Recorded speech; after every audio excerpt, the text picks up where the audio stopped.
Merci, Monsieur le Président, merci, chers collègues, vous pouvez passer directement à la diapo suivante.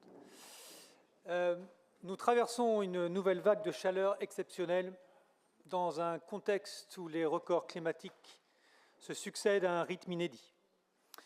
La France a connu le 26 mai dernier la journée de mai la plus chaude jamais mesurée à l'échelle nationale.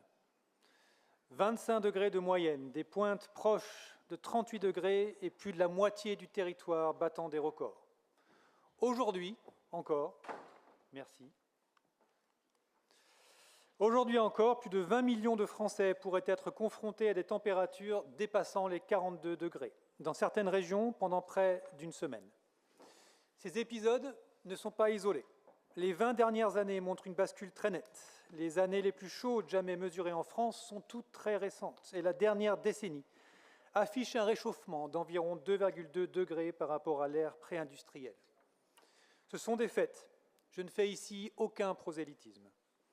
Fin 2025, le gouvernement a formalisé son nouveau plan national d'adaptation au changement climatique qui vise à nous préparer à un réchauffement de 4 degrés en 2100.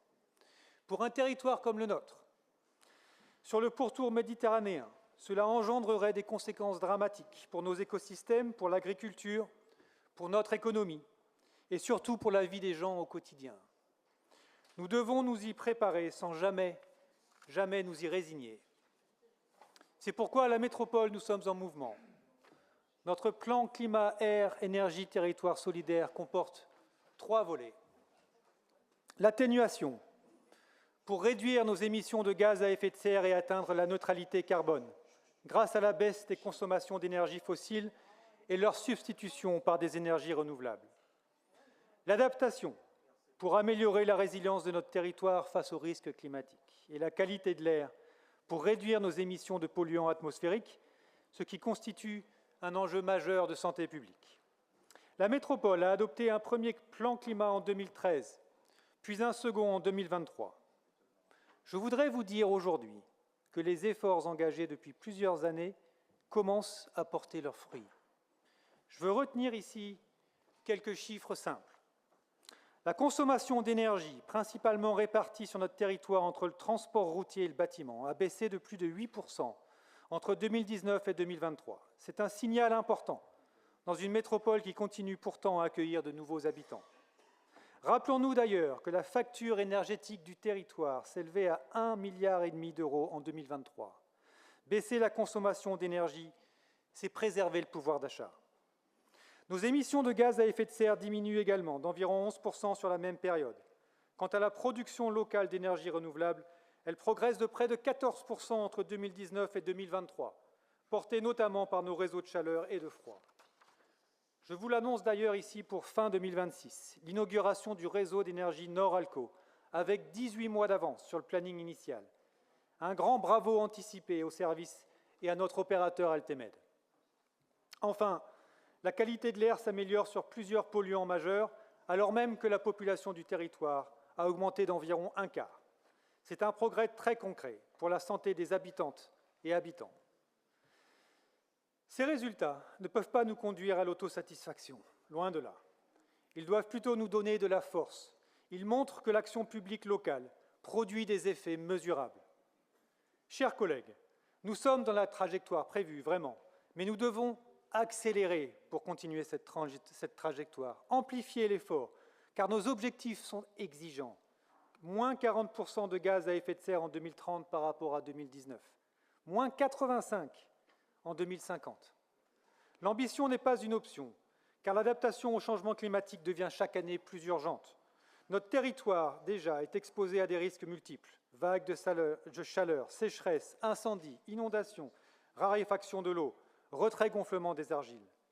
Je vous propose ainsi de lancer la révision de notre plan climat dans l'objectif général de renforcer son ampleur et son ambition. Nous pouvons le faire. Nous voulons le faire.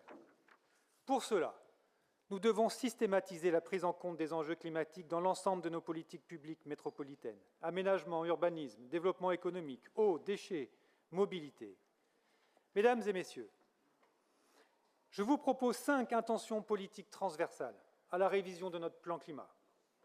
La première, c'est de faire du climat non pas une contrainte, mais un levier de résilience et d'attractivité.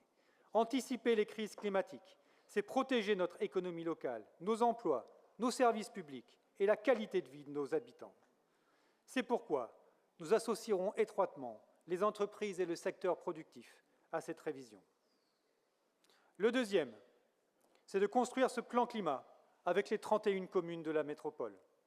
Chacune est singulière, chacune a ses vulnérabilités, ses ressources et ses priorités. Je souhaite donc aller à la rencontre des maires et de leurs équipes début 2027 pour que ce plan climat soit pleinement métropolitain, mais aussi pleinement communal. La troisième, c'est de nous appuyer sur la science et la recherche, parce que la science éclaire les choix. Face au déni climatique, face aux simplifications et parfois à l'obscurantisme, nous devons faire le choix de la connaissance, des données, de l'expertise et de l'évaluation. La quatrième, c'est d'associer directement les citoyennes et les citoyens à la fabrique de notre politique publique.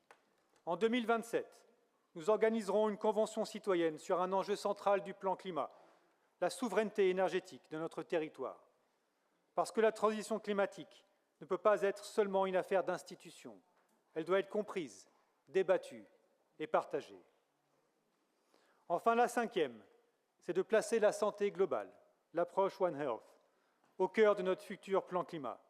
Les vagues de chaleur, la qualité de l'air, les maladies vectorielles, l'érosion du vivant, la qualité de l'eau, l'éco-anxiété des jeunes, tout cela est lié. Le climat est aussi un sujet de santé publique. Chers collègues, agir ensemble, c'est possible, c'est nécessaire. Et pour cela, je vous demande aujourd'hui et sur les 2 ans à venir, un portage fort par l'ensemble des élus de cette Assemblée. Je vous remercie.